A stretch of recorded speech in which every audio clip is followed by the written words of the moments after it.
Si Jonathan Francisco ay isang professional na boksingero. Palayaw El Matador, taga Zamboanga City. Professional boxing record.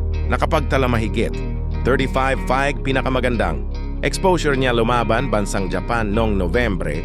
Twister Duan Petnaish kontra Toshiyuki Igarashi. Ginanap sa Korakuen Hall, Tokyo, Japan. Nauwi sa technical.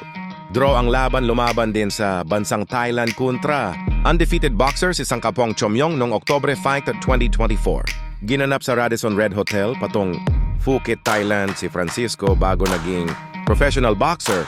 Lumaban muna siya ng mga amateur boxing. Competition, lumaban sa iba't ibang torneo ng Pilipinas. Nakapag-uwi din ito ng mga gintong medalya, lumaban din sa Banilad City. Kontra Romeo, sumilhig noong Marso, Leta Titinileva.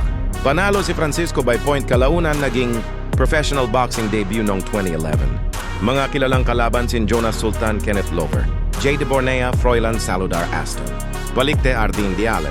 Si Jonathan Francisco ay isang Pilipinong profesional na boksingero na ipinanganak noong Enero 3 sa Zamboanga City. Kilala siya sa kanyang tapang, determinasyon, at kahandaang lumaban sa mga mahihirap na kalaban sa loob at labas ng Pilipinas. Nagsimula siyang maging profesional noong 2011 at unti-unting nakilala sa bantamweight at featherweight divisions.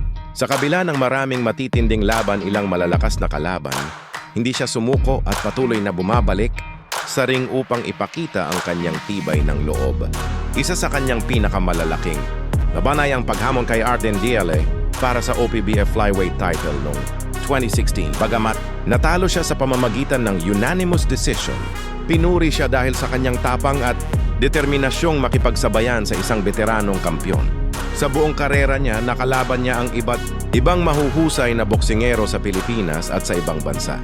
Ang kanyang paglalakbay sa boxing ay patunay na ang tagumpay ay hindi lamang nasusukat sa dami ng panalo kundi sa lakas ng loob na bumangon at patuloy na lumaban sa bawat hamon.